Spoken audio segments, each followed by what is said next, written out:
आप सब मैया बढ़िया ठाकुर जी को रोज अच्छा दूध का कटोरा भरो, शाम को सांझ होए बढ़िया आरती करो और सांझ में ठाकुर जी को बढ़िया भोग लगाओ। और एक बात पता है, ठाकुर जी को भोग लगाओ और भोग लगाते समय एक चीज बोल दो यदि कि हे ठाकुर जी ये दूध कर्मा बुआ का है,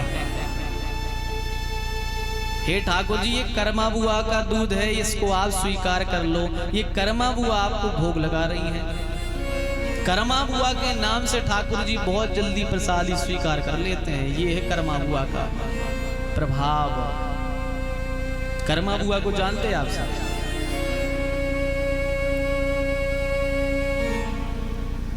भगवान की परम भक्ता है कर्मा बुआ। ऐसी कि ठाकुर जी उनके घर में भोजन करने आते थे, बे नहाए भी ना तो ठाकुर जी उनके घर में भोजन करने आते थे। ऐसी थी कर्मा बुआ। जाट जी की बेटी छोटी सी थी, नन्ही सी, 3-4 साल की रही होगी। जाट जी अपने लड्डू गोपाल की बड़ी प्यारी सेवा करते थे, अपने ठाकुर जी की सेवा करते थे जाट जी। एक दिन जाट जी को बाहर जाना पड़ा। ऐसा समय आया कि जाट जी को कहीं जाना था, तो जाट जी ने कहा अपनी बेटी, छोटी सी बेटी से कि सुनो बेटी, आज हम बाहर जा रहे हैं, हमारे लाल जी का ख्याल रखना। इनको टाइम से जैसे अपन करते हैं स्नान कराना, सुबह बढ़िया स्नान कराकर तिलक धारण कराना, अक्षत धारण कराना, पुष्पमाला पहनाना और बढ़िया जो है इनकी आरती करके इनको भोजन कराना और भोजन करने के बाद ही खुद भोजन करना। और शाम को बढ़िया फिर से आरती करके भोग लगा करके जैसे अपन सोया करते हैं बढ़िया अच्छा उनको बिस्तर लगाना, बढ़िया तकिया लगाना, बढ़िया उनको ठाकुर जी को सुला देना, फिर सोना। सुबह जल्दी उठना और स्नान करके उनको स्नान कराना। सारी सेवा बता करके जाट जी चले गए। अब भैया जब भी गए प्रातः काल हुआ तो अब छोटी सी बिटिया थी कर्मा बुआ, छोटी सी थी। उसने सोचा कि पिताजी बता गए थे स्नान कराना है, बढ़िया जल्दी उसने स्नान कर लिए, बढ़िया ठाकुर जी को स्नान कराए, ठाकुर जी को बढ़िया वस्त्र धारण कराए। और वस्त्र धारण कराने के बाद में वस्त्र धारण कराए उसके बाद में बढ़िया भगवान को अच्छा श्रृंगार किया, भगवान का पुष्प माला पहनाई, अक्षत धारण कराए हैं, धूप दीप भगवान को दिखाया। और धूप दीप दिखाने के उपरांत अब जो है भगवान को कुछ भोग लगाना है। अब छोटी सी बच्ची थी, उसने सोचा भोग क्या बनाए, किसका भोग लगाएं, कुछ बनाना आता नहीं था। बताओ छोटी सी बच्ची को क्या बनाना है। उसने सोचा क्या करें, क्या बनाएं, कुछ बना नहीं पाते। तो उसने सोचा खिचड़ी बना लेते हैं, खिचड़ी सरल होती है, का खिचड़ी बना लेते हैं, यही हम पे बन जाएगी। तो कर्मा बुआ ने बड़े प्रेम से ठाकुर जी के लिए बढ़िया खिचड़ी बनाई और खिचड़ी बना करके बढ़िया ठंडी कर ली। और ठंडी करने के बाद में ठाकुर जी के सामने पहुंच गई और ठाकुर जी के यहाँ पहुंची और ठाकुर जी के सामने वह खिचड़ी रख करके कहने लगी, आओ ठाकुर जी और हमारे इस भोग को स्वीकार करो, इस खिचड़ी को पालो। तो क्या किया है, थाली भर के लाई रे खिचड़ो, थाली भर के लाई रे खिचड़ो, ऊपर घी की बाट की, जी में मारो श्याम घनी, जी मावे बेटी जाट की, जी में मारो श्याम घनी, जी मावे बेटी जाट की। थाली भर के लाई रे खिचड़ो, बाप घी की बाट की, थाली भर के लाई रे खिचड़ो, श्याम घी की बाट की, जी में मारो श्याम घड़ी, जी मावे बेटी जाट की। ओ जी में मारो श्याम घड़ी, जी मावे बेटी जाट की।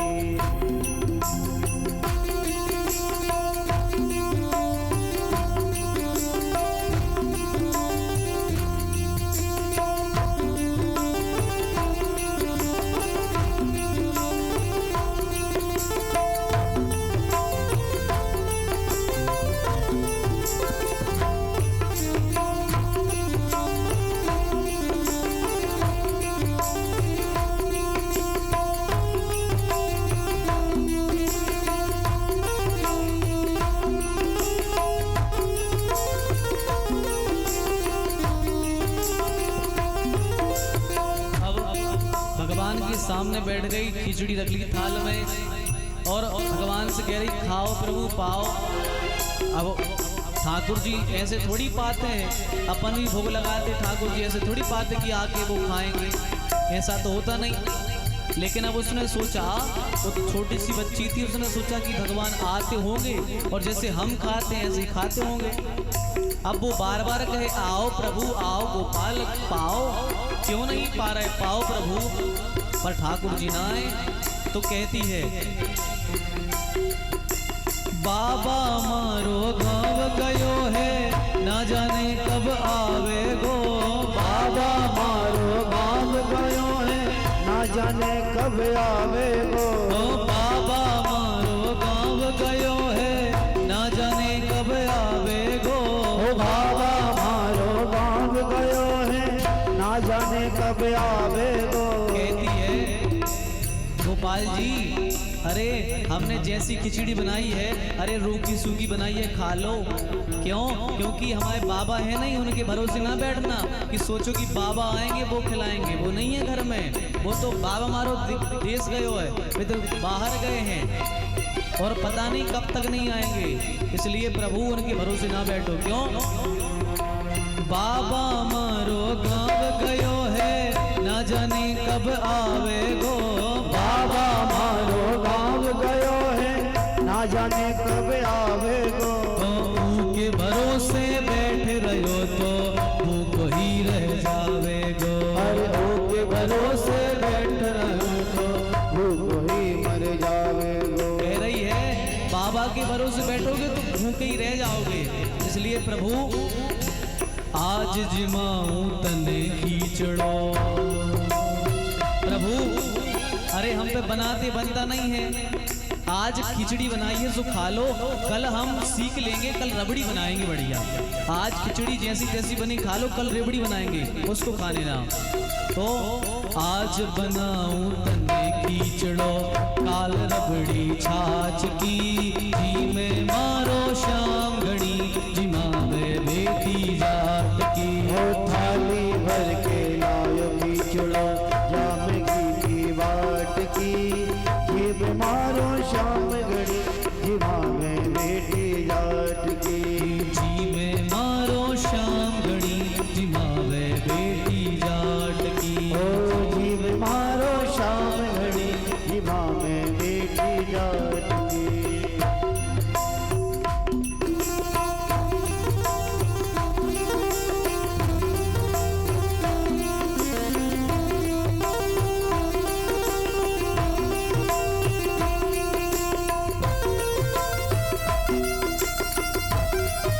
तालियों की सेवा करते हुए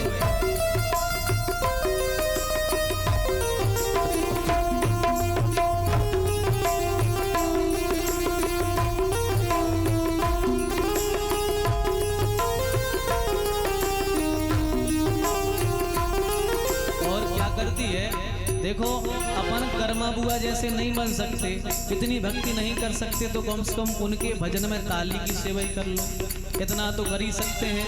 ना जाने को ठाकुर जी इसी भाव में रीझ जाए, हैं इसी भाव से रीझ जाए। भगवान का कोई भरोसा नहीं कि कब किस भाव से ठाकुर जी रीझ जाए, हैं कोई भरोसा नहीं। तो अब बढ़िया ठाकुर जी के सामने उसने थाल रख दी और वह बार बार मंदिर में जाती है और बार बार देखती कि खाए कि नहीं खाए, फिर दौड़ के जाए, फिर देखती खाए कि नहीं खा रही है, तो अभी फिर से थाल रखी है। तो बार बार मंदिर में जाती, बार बार है बोलती, बार बार मंदिर में जाती, बार बार है बोलती। बार बार मंदिर में जाती, बार बार है बोलती। बार बार मंदिर में जाती, बार बार है बोलती। कैया तोड़ी जियोर मोहन करड़ी करड़ी बोलती, कैया तोड़ी जियोर मोहन करड़ी करड़ी बोलती। अब बार बार मंदिर में जाए, पट खोले, बार बार देखे कि अरे ये तो रखी है अभी नहीं खाई, तो बड़ी सुनाती खा नहीं रहे हो, क्यों नहीं खा रहे, अरे मैंने अच्छी नहीं बनाई क्या है, इतने प्यार से बनाई, खा लो, क्यों नहीं खा रहे हो। बहुत डांटती है भगवान को।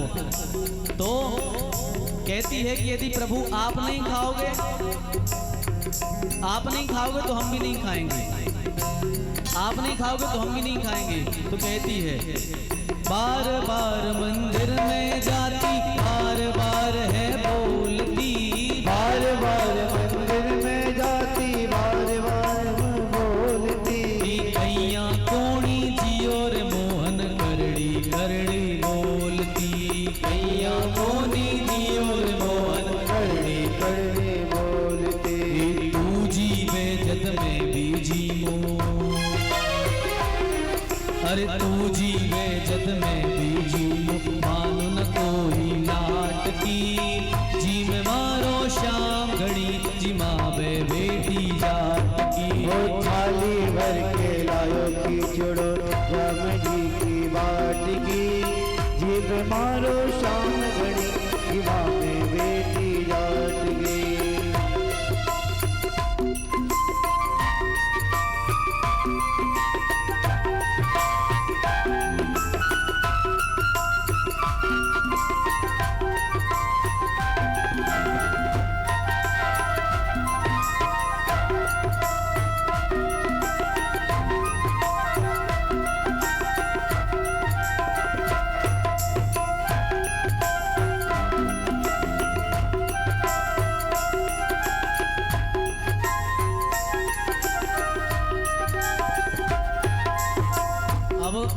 इसने देखा कि भगवान ने फिर नहीं खाया, तो क्या किया इसने कि भगवान के पास बोली, और अच्छा हम समझ गए क्यों नहीं खा रहे, अच्छा बाबा पर्दा लगाते थे, हमने पर्दा नहीं लगाया, इस कारण से नहीं खा रहे। तो बढ़िया गई दौड़ी दौड़ी पर्दा बना करके लाई और पर्दा लगा दिया।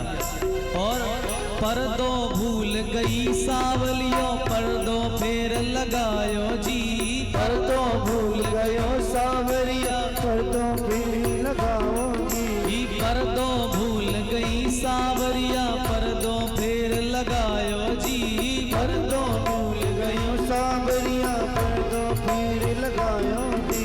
सावलियों की ओर बैठ के श्याम कीचड़ो खायो जी, सावलिया की ओर बैठ के खायो कीचड़ खावे जी। अब जब पर्दा लगा दिया, अब कहने लगी यदि प्रभु यदि आप आकर के नहीं खाओगे तो चाहे मैं भूखी मर जाऊं पर मैं भी अन्न का दाना नहीं खाऊंगी। आज कह दिया उसने यदि तुम नहीं खाओगे तो हम भी नहीं खाएंगे, भूखे मर जाएंगे, जब तक तुम नहीं खाओगे हम नहीं खाएंगे, हट कर ली। और जब ऐसी कोई हट भक्त करता है तो भोले भक्त पर भगवान रीझ जाते हैं। तो भोला भक्ता के, भोला भक्ता के सावरिया कैया कोनी आट की, जिम मारो श्याम गणी जिमावे बेटी जाट की।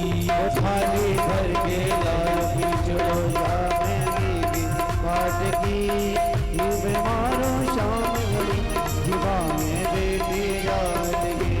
जीव मारो श्याम गणी जिमावे बेटी जाट की, जीव मारो शाम घड़ी जीवा में बेटी जाट की।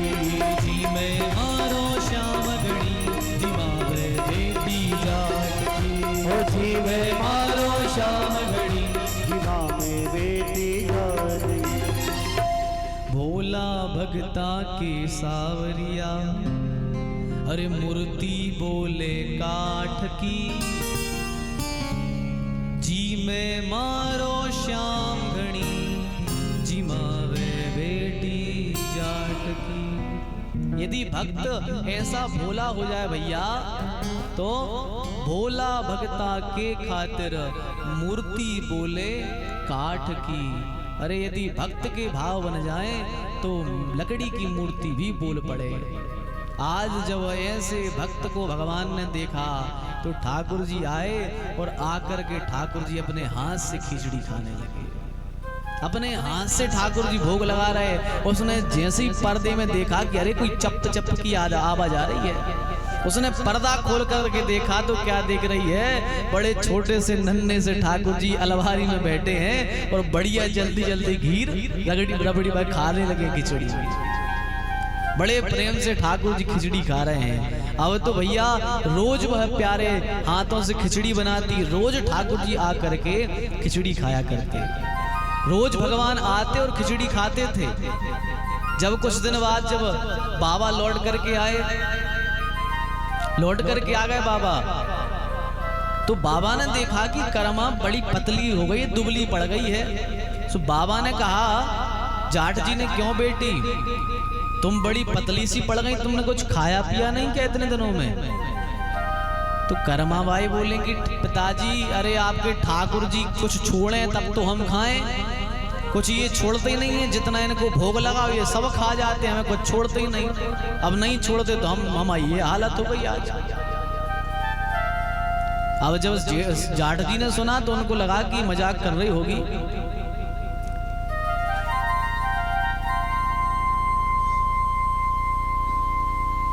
जाट जी ने सुना तो लगा कि बच्ची है, मजाक कर रही होगी, कह रही होगी कि भगवान थोड़ी खाते हैं, भगवान को तो भैया थाली ऐसी भोग लगाई जाती है, वे थोड़ी खाते हैं कभी। तो कर्मा भाई बोले नहीं पिताजी, अरे ठाकुर जी तो रोज आके अपने हाथ से खाते हैं, हम इतना सा नहीं छोड़ते, दो ही हाथ से खाते चप चप करके। जाट जी बोले ये तो नहीं हो सकता। अच्छा तू झूठ बोल रही है, चल आज दिखा मेरे सामने कैसे खाते हैं ठाकुर जी। आज उसने फिर खिचड़ी बनाई, ठाकुर जी के सामने रखी, जाट जी छिप गए। जाट जी छिप करके देख रहे थे, पर भैया आज ठाकुर जी नहीं आए। कर्माबाई बोले कि आओ प्रभु आओ सावरिया, भोग लगाओ, आपके लिए हमने कितने हाथ प्यारे हाथ से खिचड़ी बनाई, आओ भोग लगाओ पाओ। आज ठाकुर जी नहीं आए। अब कर्मा हुआ बोले देखो ठाकुर जी, अरे इतने दिन से आ जाते थे, आज क्यों नहीं आ रहे? अरे रोज तो आकर खाते थे, आज आ जाओ, आज खाओ। अरे पिताजी को मैं भरोसा नहीं है कि आप आगे खाते हो, प्रभु आओ जल्दी पाओ इसे। भगवान ना आए, भगवान नहीं आए। तो कर्मा बुआ बोले देखो ठाकुर जी, यदि आज ना आए तो सोच लेना आज के बाद कभी तुम्हें अपने हाथ से नहीं खिलाऊंगी, आज के बाद तुम्हारा भजन छोड़ दूंगी, तुम्हारा नाम लेना छोड़ दूंगी, यदि आज नहीं आए तो कर्मा बुआ के सामने भगवान तो नहीं आए, पर एक आवाज आई, और उस आवाज में क्या सुना कर्मा बुआ ने कि भगवान कह रहे हैं कर्मा, मैं तेरे सामने तो आ सकता हूँ, पर आज तेरे पिताजी सामने बैठे हैं और पिताजी का हृदय तेरे जैसा नहीं है जैसा हृदय तेरा है, इसलिए इनके सामने में नहीं आ रहा। तो कर्मा बुआ बोली पिताजी भगवान कह रहे हैं कि आपका हृदय मेरे जैसा नहीं है। जैसे ही जाट जी ने सुना कि भगवान कह रहे कि मैं कठोर हूँ, तत्काल जाट जी की आंखों से भैया आंसू बहने लगे और कहने लगे बेटी कर्मा उन सावरिया से कह दे, सावरिया से कह दे कि अरे मैं भी तेरा ही बेटा हूँ। अरे प्रभु मैं तो अज्ञानी हूँ, आप तो ज्ञानवान हो। अरे प्रभु मुझसे भूल हो गई, प्रभु मुझे क्षमा कर दो। अरे मैं हूँ कैसा भी हूँ, पर हूँ तो आपका ही लाल। प्रभु आपका बिगड़ा हूँ चाहे अच्छा हूँ, आपका हूँ भक्त हूँ। प्रभु जब ऐसी प्रार्थना करी कि प्रभु यदि आप ही हमारे अपराधों को नहीं क्षमा करोगे तो कौन हमारे अपराधों को क्षमा करेगा, प्रभु क्षमा कर दो। जब ऐसी प्रार्थना करी तो आज जाट जी के सामने भी सावरिया सेठ प्रकट हो गए। बोल भक्त वत्सल भगवान की जय। आज कर्मा बुआ के सामने ठाकुर जी प्रकट हो गए। अब तो कर्मा बुआ रोज ठाकुर जी को भोग लगाती। अब कर्मा बुआ अपने गांव से चल करके सीधे पहुंच गई जगन्नाथपुरी, और जगन्नाथपुरी में कर्मा बुआ रोज खिचड़ी बनाती और रोज जगन्नाथ भगवान पीछे के दरवाजे से कर्मा बुआ के यहाँ अपने उनके हाथ से खिचड़ी खाने आते थे। जगन्नाथ जी रोज खिचड़ी खाने आते थे कर्मा बुआ के हाथ की। और कैसी खिचड़ी, कर्मा बुआ स्नान ना करें, सबसे पहले सुबह उठें और उठते ही साथ सीधे बर्तन में जो है दाल चावल लगा कर खिचड़ी लगा दे रहे, उसके बाद स्नान करने जाएं। क्यों? क्योंकि ठाकुर जी सुबह सुबह जल्दी आते और कहते माँ जल्दी कर्मा जल्दी कर्मा। अच्छा इनका नाम पहले कर्मा नहीं था, इनका नाम कर्मा कैसे पड़ा? जगन्नाथ जी आए और दरवाजे से चिल्लाए जल्दी कर्मा जल्दी कर्मा, इसलिए इनका नाम ही पड़ गया कर्मा। भगवान कहते थे जल्दी कर मां, जल्दी बना, मुझे बहुत तेज की भूख लगी है। तो ठाकुर जी आते हुए और कर्मा बुआ के हाथ से प्रसादी पाया करते थे। ऐसे थे ठाकुर जी भैया। और जिस दिन कर्मा बुआ इस धराधाम को छोड़ करके गई, उस दिन जगन्नाथ भगवान की आंखों से आंसू बहने लगे, ठाकुर जी की आंखों से आंसू बहने लगे।